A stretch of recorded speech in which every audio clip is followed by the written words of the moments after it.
el santo hijo de Hiranyakashipu. Prahlad Maharaj no seguía las órdenes de sus maestros, pues estaba siempre ocupado en adorar al Señor Vishnu. Como se explica en este capítulo, Hiranyakashipu trató de matar a Prahlad Maharaj, pero aunque lo intentó con serpientes venenosas y llegó incluso a arrojarle bajo las patas de los elefantes, no lo consiguió. El maestro espiritual de Hiranyakashipu, Sukrasharya, tenía dos hijos llamados Sanda y Amarka, a quienes les fue encomendada la educación de Prahlad Maharaj. Los dos maestros trataron de educar al niño Prahlad en política, economía y otras actividades materiales, pero él no prestaba atención a sus enseñanzas. En cambio, continuaba siendo un devoto puro. A Prahlad Maharaj nunca le gustó la idea de hacer diferencia entre amigos y enemigos. Debido a sus inclinaciones espirituales, era ecuánime con todos. Un día, Hiranyakashipu preguntó a su hijo qué era lo mejor que había aprendido de sus maestros. Prahlad Maharaj le contestó que cuando el hombre tiene su conciencia absorta en la dualidad material y piensa, esto es mío y esto es de mi enemigo, lo que debe hacer es abandonar la vida familiar y retirarse al bosque para adorar al Señor Supremo. Al escuchar a su hijo hablar del servicio devocional, Hiranyakashipu concluyó que el niño había sido corrompido por algún compañero en el colegio. Entonces, aconsejó a los maestros que cuidasen bien de su pequeño para evitar que se convirtiera en un devoto consciente de Krishna. Sin embargo, cuando los profesores preguntaron a Prahlad Maharaj por qué iba en contra de sus enseñanzas, Prahlad les dijo que el sentido de propiedad es un concepto erróneo y que por ello estaba tratando de ser un devoto puro del Señor Vishnu. Los maestros, muy enfadados con esta respuesta, le riñeron y le amenazaron con toda clase de espantosos castigos. Después de poner todo su empeño en enseñarle, lo llevaron ante su padre. Hiranyakashipu con mucho cariño sentó al pequeño en su regazo y entonces le preguntó qué era lo mejor que había aprendido de sus maestros. ¿Qué es lo que mejor has aprendido de tus Como maestros? tenía por costumbre, comenzó a alabar los nuevos procesos del servicio devocional, como Sravana y Kirtana. Entonces, el rey de los demonios, Hiranyakashipu, montó en cólera y riñó a los maestros Sanda y Amarka por haber dado a su hijo Prahlad Maharaj una educación equivocada. Los así llamados maestros informaron entonces al rey de que Prahlad Maharaj era un devoto por naturaleza y que no escuchaba sus enseñanzas.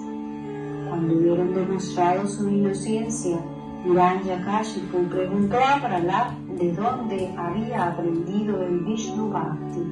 ¿Dónde has aprendido el Prahlad Maharaj le contestó que las personas apegadas a la vida familiar nunca se vuelven conscientes de Krishna, ni individual ni colectivamente, sino que por el contrario sufren en el mundo material sometidos al ciclo de nacimientos y muertes y continúan masticando lo ya masticado.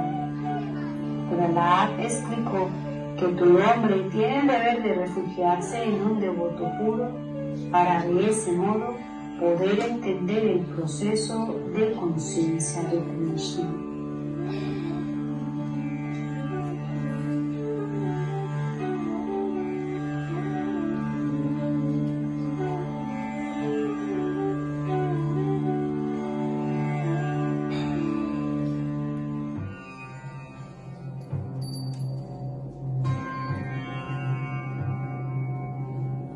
las actividades de Hiranyakashipu, que abusando del poder que obtuvo del señor Brahma, hostigó a todas las entidades vivientes del universo.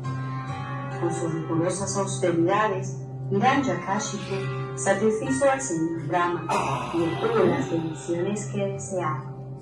Al recibir esas bendiciones, su cuerpo consumido casi por completo, cobró nueva vida, pleno de belleza y con lustre como el de oro. Sin embargo, seguía albergando sentimientos hostiles contra el señor Vishnu. No podía olvidar que el señor Vishnu había matado a su hermano. Hiranyakashipu extendió sus conquistas en las 10 direcciones y en los 3 mundos, y sometió a su dominio a todas las entidades vivientes, desde los semidioses a los asuras. Era el Señor en todas partes, y dominó incluso la morada de Indra, a quien echó de su trono. Así comenzó a disfrutar de la vida, rodeado de grandes lujos, enloquecido por su poder. Con excepción del señor Vishnu, el señor Brahma y el señor Shiva, todos los semidioses estaban sometidos a su dominio y le servían. Pero a pesar de todo su poder material, no estaba satisfecho. Su vanidad, el orgullo de violar constantemente las regulaciones de los Vedas, se lo impedían. Todos los brahmanas estaban disgustados con él y le maldijeron con gran determinación. Finalmente, todas las entidades vivientes del universo, representadas por los sabios y semidioses, oraron al Señor Supremo, pidiéndole que les liberase de la tiranía de Hiranyakashipu. El señor Vishnu informó a los semidioses de que tanto ellos como las demás entidades vivientes se verían libres de las terribles condiciones de Hiranyakashipu, de las terribles condiciones que Hiranyakashipu había creado. Hiranyakashipu oprimía a los semidioses, a los seguidores de los Vedas, a las vacas, a los brahmanas y a las personas religiosas y santas. Como además odiaba al Señor Supremo, lo natural es que fuera matado muy pronto. El último abuso de Hiranyakashipu iban a ser los tormentos que impondrían a su propio hijo, Prahlad, que era un Mahabhagava, un Vaishnava muy elevado. Ese sería su final.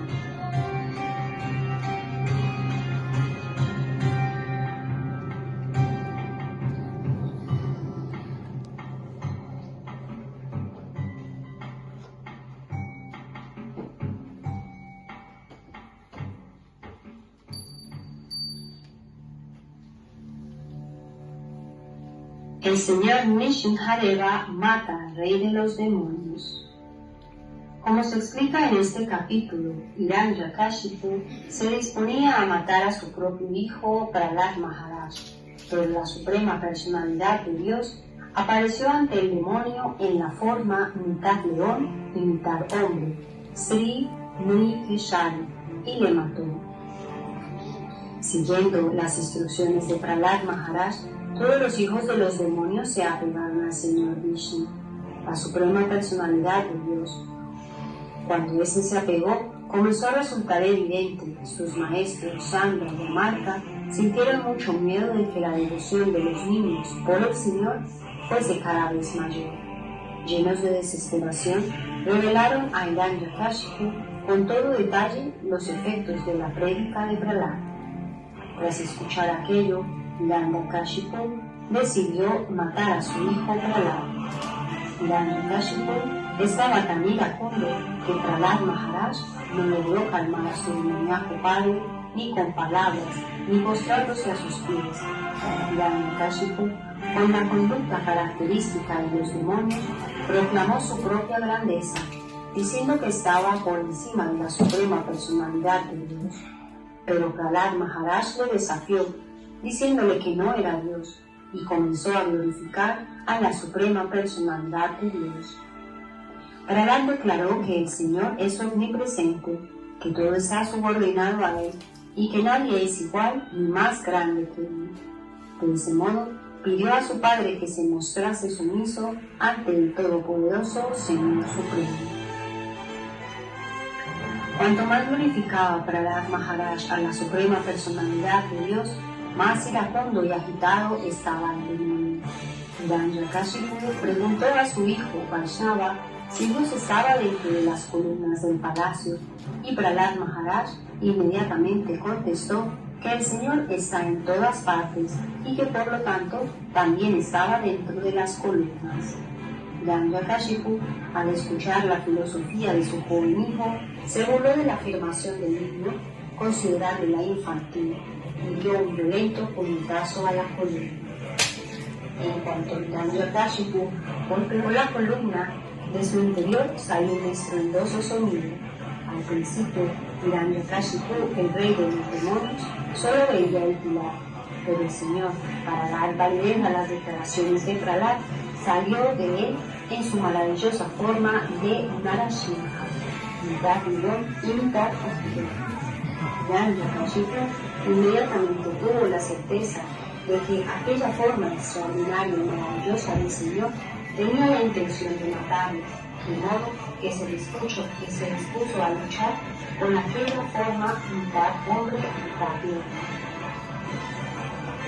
El Señor llevó a cabo sus pasatiempos luchando con el demonio durante un cierto tiempo, y al anochecer, en el momento que separa el día y la noche, atrapó al demonio. Lo puso con violencia sobre su regazo y lo mató, clavándole las uñas en el vientre. El Señor mató no solamente a Hiranyakashipu, el rey de los demonios, sino también a muchos de sus seguidores. Cuando ya no quedaba nadie con quien luchar, el Señor, rugiendo de ira, se sentó en el trono de Hiranyakashipu. Así se vio libre del gobierno de Hiranyakashipu el universo entero. Todo el mundo estaba lleno de júbilo y bienaventuranza trascendental. A continuación, todos los semidioses encabezados por el señor Brahma se presentaron ante el Señor. Allí estaban las grandes personas santas, los Pitas, los Siddhas, los Vidyadharas, los Nagas, los Manus, los Vaitalikas, los Pinaras y muchas otras clases de seres de forma humana. Todos ellos estaban de pie, no muy lejos de la suprema personalidad de Dios, y comenzaron a ofrecer oraciones al Señor, que sentado en el trono brillaba con su refulgencia espiritual.